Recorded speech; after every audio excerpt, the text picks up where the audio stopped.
یہ دونوں بہنیں مجھے لے ڈوبیں گی۔ انہوں نے اپنے ساتھ ساتھ میرے نصیب پر بھی سیاہی پھیر رکھی ہے۔ پتہ نہیں کیا سوچ کر بیٹھی ہوئی ہیں۔ اگر اللہ نے دبتا ہوا رنگ اور موٹے نقوش بنا دیے ہیں تو بندہ تھوڑی محنت کر کے کچھ تو اپنی شکل نکھار سکتا ہے کہ اس گھر سے دھکا تو لگے۔ بے شمار کریمیں لا کے ڈھیر کر دیں، سینکڑوں رنگ گورا کرنے کے ٹوٹکے بتا دیے، مگر مجال ہے جو ان پر رتی برابر بھی اثر ہوا ہے۔ ماں کی راتوں کی نیندیں اڑا رکھی ہیں اور باپ کو فکر و پریشانی میں مبتلا کر رکھا ہے، مگر ان کو احساس ہی نہیں ہے۔ ہزار دفعہ چھوٹی ہو کے سمجھا چکی ہوں کہ چادر کی بکل مار کر پھیکی سی صورت بنا کر مہمانوں کے سامنے نہ آیا کرو۔ تھوڑا سا فاؤنڈیشن لگا کے تھوڑی سی لپسٹک لگا لو، دوپٹہ سر کی بجائے شانوں پر ڈال لو، خوبصورت نہ صحیح قبول صورت تو لگو۔ پر ان کی عقل میں میری بات کہاں سماتی ہے؟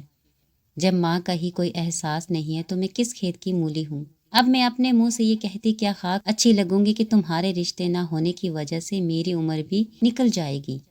اپنا نہیں تو میرا ہی خیال کر لو۔ ابھی تو پھر بھی اکا دکا رشتے بھولے بٹکے آ جاتے ہیں۔ 2-4 سال اور گزرے تو اسی دہلیز پر بیٹھی رہ جائیں گی، پھر دونوں بہنیں مل کر مدرسہ کھول لینا اور ساری عمر بچوں کو درس دیتی رہنا، ماں باپ کو اپنے غم میں وقت سے پہلے قبر میں پہنچا دینا، اور مجھے تو سلگا سلگا کر ماریں گی یہ مولانیاں۔ آخر کب تک انتظار کرے گا؟ اس کی ماں نے تو دن رات اس کے سر پر شادی کی تلوار لٹکا رکھی ہے کہ آخر تم شادی کے لیے حامی کیوں نہیں بھرتے؟ خاندان اور حلقہ احباب میں حسین سے حسین لڑکی اس کی نظر التفات کی منتظر ہے۔ وہ بیچارہ کچھ عرصہ ٹھہر جائے کہہ کر تھک چکا ہے اور ہر ملاقات پر میرے پیچھے پڑ جاتا ہے کہ دیکھو وقت میرے ہاتھ سے نکلتا جا رہا ہے، کہیں ایسا نہ ہو کہ تم مجھے کھو دو۔ ہر دفعہ یہ جملہ مجھے اذیت میں مبتلا کر دیتا ہے اور میرا دل کرتا ہے کہ مسجدوں میں نکل جاؤں اور مولویوں کی منت کر کے اپنی بہنوں کا رشتہ کروا دوں۔ یا اللہ تو ہی میری سن لے، 2 مولوی بھیج دے جو میری بہنوں کو شرعی طریقے سے برقعوں میں بیاہ کر لے جائیں۔ پتہ نہیں میری دعائیں کب رنگ لائیں گی۔ میں نے بے بسی سے ہونٹ کانٹے، حلیمہ بیٹا آج شام کو وہ پنک کلر کا سوٹ پہن لینا جس پر کام ہوا ہے، اور بیٹا میری مانو تو ہم رنگ لپسٹک بھی لگا لینا۔ آج شام کو راجدہ خالہ کچھ خواتین کو لے کر آ رہی ہیں۔ اللہ سے امید ہے کہ میری بچی کے بھی نصیب بھی کھل جائیں گے۔ بڑی آس دلائی ہے تمہاری خالہ نے۔ امی نے ہمیشہ کی طرح بجیا کو دھیمے لہجے میں سمجھایا، مگر مجھے آج بھی کوئی امید تھی کہ امی کا مدعا سمجھ کر بھی وہ انجان بنی رہیں گی جو ہمیشہ سے ہر مہمان کے سامنے کرتی آئی ہیں۔ میں نے تو جل کر کچھ کہنا ہی چھوڑ دیا تھا۔ ان کو سمجھانا بھینس کے آگے بین بجانے کے مترادف تھا، مگر شام کو بالکل میری سوچ کے مطابق ہی ہوا۔ امی کے کہنے پر گلابی جوڑا تو انہوں نے زیب تن کر لیا تھا، لبوں پر لپسٹک بھی سجا لی تھی، آنکھوں میں کاجل کی ہلکی سی لکیر بھی نمودار ہو گئی، مگر دوپٹے کے معاملے میں کوئی رعایت نہیں تھی۔ بالوں کی کس کر چوٹی گوند کے پیشانی کو مزید چوڑا کر لیا، اوپر سے پورے سر کو دوپٹے سے ڈھانپ کر اپنے گرد ایسے لپیٹا جیسے کسی میلاد میں جا رہی ہوں۔ چائے کی ٹرالی لیے سنجیدہ سی صورت بنائے۔ جب وہ کمرے میں داخل ہوئی تو خواتین بجیا پر نظریں ڈالنے کے بجائے آپس میں نظروں کا تبادلہ کرنے لگیں اور آنکھوں ہی آنکھوں میں ایک دوسرے سے اپنی رائے بھی واضح کر دی۔ میں جو کھڑکی سے لگی یہ سارا منظر ملاحظہ کر رہی تھی، ان کی نظروں کو دیکھ کر ہی بھانپ گئی تھی کہ یہ بیل منڈے نہیں چڑھیں گی، اور وہی ہوا جس کے خوف سے ہمارے دل لرز رہے تھے۔ انہوں نے چائے کے ساتھ رکھے لوازمات سے بھی انصاف کرنا بھی گوارا نہ کیا اور خالی چائے پی کر اٹھ کھڑی ہوئی۔ معاف کرنا بہن، آپ کی بچی بہت سادہ ہے، ہمارے بچے کی ڈیمانڈ بولڈ اور پرکشش لڑکی ہے، ہمیں اجازت دیں۔ انہوں نے تو غیر اخلاقیات کا ایسا مظاہرہ کیا کہ بجیا کے منہ پر ہی صاف انکار کر کے چلی گئی۔ امی صوفہ پہ بیٹھی جیسے ڈھہ سی گئی۔ راجدہ خالہ انہیں تسلی دینے لگی اور بجیا نارمل چہرہ لیے کمرے کی طرف چل دی۔ یہ کہاں باز آئیں گی اپنی سادگی سے؟ میں نے نخوت سے جملہ ان کی طرف اچھالا اور امی کے پاس ہی بیٹھ گئی۔ کئی دنوں کے بعد سورج اپنی تابنا کیوں سمیت جلوہ گر ہوا تھا۔ میرے امتحانات قریب تھے اور میں پوری دل جمعی پڑھائی میں مصروف تھی۔ میں صبح ناشتہ کر کے اپنی کتابیں لے کر اوپر چھت پر چڑھی تو آفتاب صاحب کو رخصت کر کے ہی نیچے سیڑھیوں کی جانب قدم بڑھائے۔ سامنے سے آتی بوتیک کا سٹائلش سوٹ پہنے، لیئر میں کٹے بال، تراشدہ بھوئیں اور ہلکے سے میک اپ میں لمبی سراہی دار گردن میں دوپٹہ ڈالے بجیا کو دیکھ کر میں گش ہی تو کھا کر رہ گئی۔ یہ آپ ہیں حلیمہ بجیا؟ میں حیران رہ گئی۔ ہاں، غور سے دیکھ لو، تمہارے من پسند روپ میں کیسی لگ رہی ہوں۔ وہ مسکرائی، بہت بہت ہی پیاری۔ میں ان کے گلے میں باہیں حمائل کر دی۔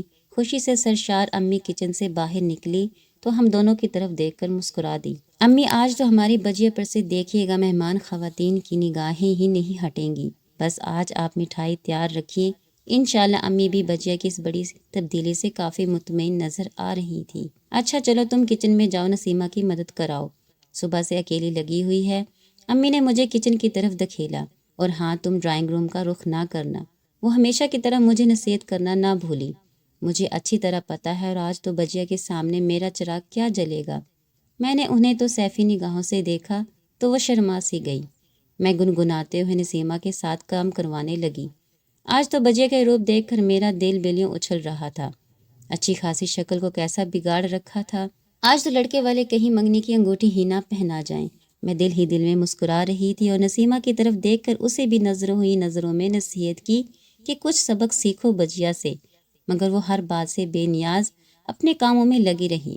ڈرائنگ روم میں بجیا چائے کی ٹرالی لے کر جا چکی تھی اور میں حسب روایت کھڑکی کی اوٹ سے سارا منظر آنکھوں میں قید کر رہی تھی۔ بجیا مسکراتا چہرہ لیے اپنے بالوں میں انگلیاں پھیرتی ایک شان بے نیازی سے بیٹھی تھی، اور رشتے کے لیے آئی خواتین آنکھوں ہی آنکھوں میں ایک دوسرے سے سوال کر رہی تھی۔ ہمیں آپ کی بچی پسند ہے کہ الفاظ ادا بھی کر دو، اور کتنا آزماؤ گی؟ میں ان کی خاموشی سے گھبرا گئی، مگر اگلے ہی پل میری سماعتوں نے وہ الفاظ سنے کہ میں گنگ رہ گئی۔ بہن، ہمیں تو پتہ چلا تھا کہ آپ کی بچی بہت سادہ اور فیشن سے مبرا ہے۔ ہمارا بچہ مذہبی ذہن کا مالک ہے، اسے نماز روزے کی پابند اور شریعت کے مطابق پردہ کرنے والی لڑکی چاہیے، تاکہ دونوں کی ذہنی ہم آہنگی ہو سکے۔ شاید ہمیں کسی نے غلط معلومات دی۔ مہمان خواتین نے مجھ سمیت سب پر بم پھوڑا۔ امی ساکت رہ گئی، اور بجیا، وہ تو کاٹو بدن میں لہو نے کے مصادق جہاں کی تہاں رہ گئی۔ خود میرے تلفظ سے زمین نکل گئی۔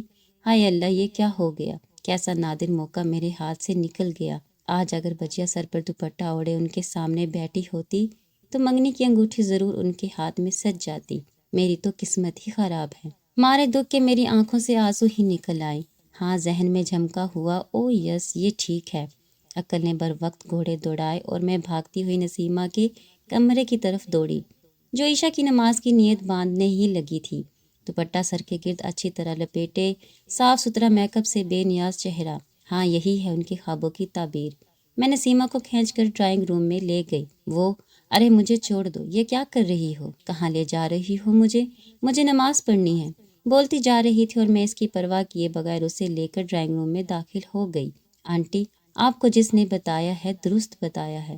یہ ہے میری بجیا، نماز روزے کی پابند، شرعی پردہ کرتی ہے۔ نماز پڑھ رہی تھی، اس لیے آنے میں دیر ہو گئی۔ میں نے نسیمہ کو ان کے سامنے صوفے بٹھایا تو وہ ہنواتے ہی جیسے اپنا مطلوبہ گوہر پا کر کھل اٹھی۔ ہاں بالکل، ہمیں ایسے ہی بچی کی تلاش تھی۔ ماشاءاللہ، بڑی نیک بچی ہے۔ ہمارا بچہ بھی بہت سادہ اور نیک ہے۔ اللہ نے چاہا تو دونوں کی زندگی بہت اچھی گزرے گی۔ انہوں نے نسیمہ بجیا کے سر پر ہاتھ پھیرا۔ بس ہماری طرف سے تو رشتہ پکا ہی سمجھے۔ اب آپ بتائیے، ہمارے بچے کو دیکھنے کب آ رہی ہیں؟ خاتون نے فوراً نسیمہ بجیا کے لیے اپنی پسندیدگی کا اظہار کر دیا۔ امی حیرت سے منہ کھولے کبھی مجھے، کبھی نسیمہ کو، حلیمہ بجیا کو، اور کبھی مہمان خواتین کو تکے جا رہی تھی۔ آنٹی، انشاءاللہ بہت جلد ہم بھی آپ کے گھر حاضری دیں گے۔ میں نے چپکے سے امی کا ہاتھ دبا کر انہیں ہوش دلایا۔ ہاں ہاں بہن، ہم بھی ضرور جلد ہی آپ کے گھر تشریف لائیں گے۔